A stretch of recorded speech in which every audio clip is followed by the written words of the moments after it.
Welcome to This Explainer. Today, we're diving straight into the gritty, fascinating realities of the ancient Olympic Games. We all know the modern multi-billion-dollar spectacle, right? But the ancient origins? Well, they go way beyond those romanticized legends of pure sportsmanship. We're going to dig into the historical records and the actual archaeological dirt to reveal a story packed with fierce rivalries, massive political corruption, and a sacred sanctuary literally swallowed by the earth. Let's get right into it. So, what happens when you combine mythical murders, massive finds, and literal centuries of mud? Well, it perfectly frames the incredible 1,200-year story we're about to unravel together. You see, the ancient Olympics were never just a sporting event. They were a profound religious festival, a brutal political battleground, and a cultural cornerstone that completely shaped the Mediterranean world. And it all kicked off with some pretty dark, violent legends. Part 1. Gods, Heroes, and Origins. Let's dive in. To really understand the origins of Greek athletic competition, we've got to look at their myths first. Take the wild story of Pelops, a local hero. Legend has it, King Oenomaus of Pisa got this terrifying oracle that he'd be killed by his daughter's husband. So his solution? He forced all her suitors into a deadly chariot race.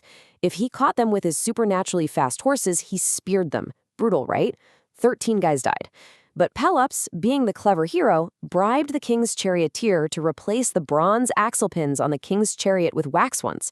In the heat of this high-speed race, the wax melted, the wheels flew off, and the king met his end. Pelops got the kingdom, and to purify himself of the king's death, he actually instituted chariot races at Olympia as funeral games. So yeah, the mythological genesis of the games, pretty cutthroat.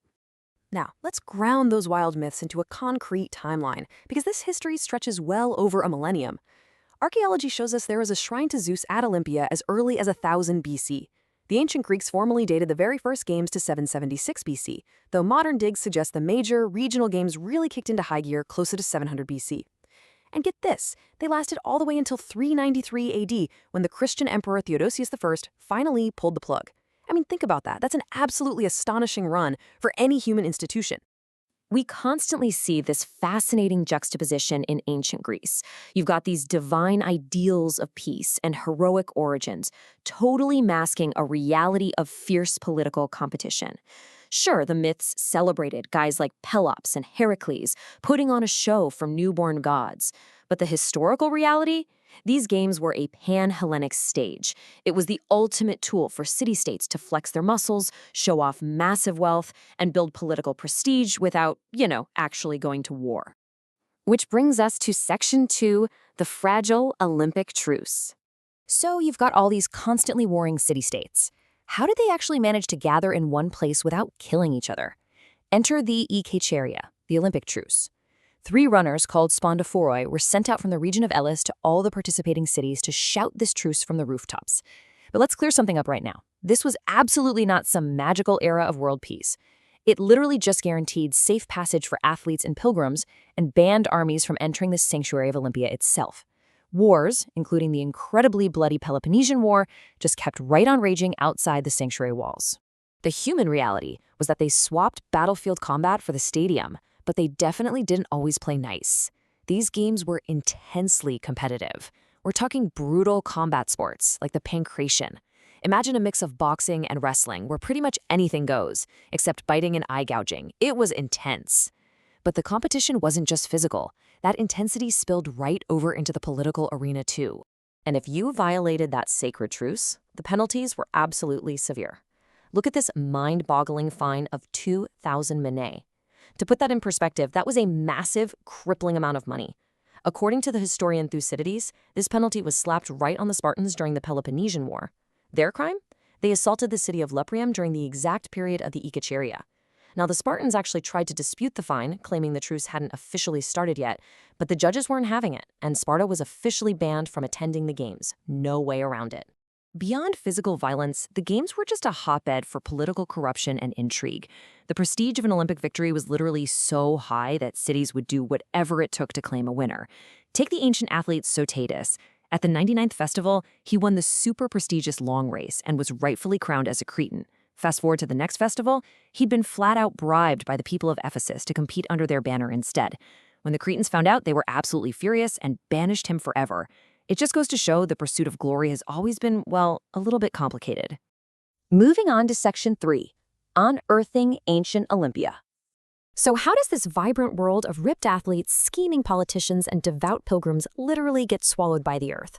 Well, after the Christian Emperor Theodosius I suppressed the pagan games in 393 AD, the site fell into ruin. But it wasn't just abandoned, nature actively wiped it off the map. First, the region was ravaged by huge earthquakes. Then, over centuries, the nearby Alpheus and Cladios rivers kept flooding, dumping layer after layer of thick silt over the whole area. The legendary home of Zeus went dormant, completely buried under mud for over 1,500 years. It lay perfectly hidden there in the western Peloponnese.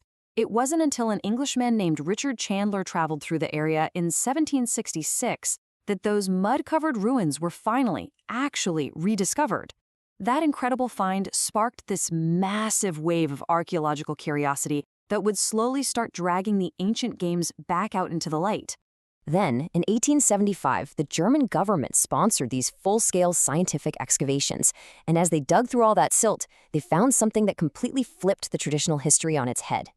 You see, the ancient Greeks firmly dated their first games to 776 BC, but the dirt told a slightly different story. Archaeologists found newly dug wells designed for huge crowds and all these geometric statuettes, which pointed to the major formal games actually starting closer to 700 BC. And eventually, all that dirt gave up the crown jewel of the site, the original stadium track. This right here was where the stadium was run, the absolute oldest and most prestigious event at Olympia. The track measured exactly 600 Olympic feet, which is right around 192 meters. Think about it. It was exactly here, on this very dirt, the guys pushed their bodies to the absolute brink, all for the ultimate prize, a simple wreath made of wild olive leaves, and of course, eternal immortality in the history books. So I want to leave you with this final thought today. The gritty, deeply human reality of ancient Olympia is honestly even more fascinating than all the myths they left behind. These games were far from perfect. They were built by warring states, fueled by bribes, and kept in line by crippling fines. And yet, they somehow forged a tradition of athletic excellence and a fragile temporary truce that survived for over a millennium, inspiring the massive global movement we celebrate today. So what does it say about human nature that out of such fierce, localized rivalry, we managed to build an enduring legacy of international unity? Definitely something to think about next time you watch the games. Thanks for hanging out with me on this explainer. I'll catch you next time.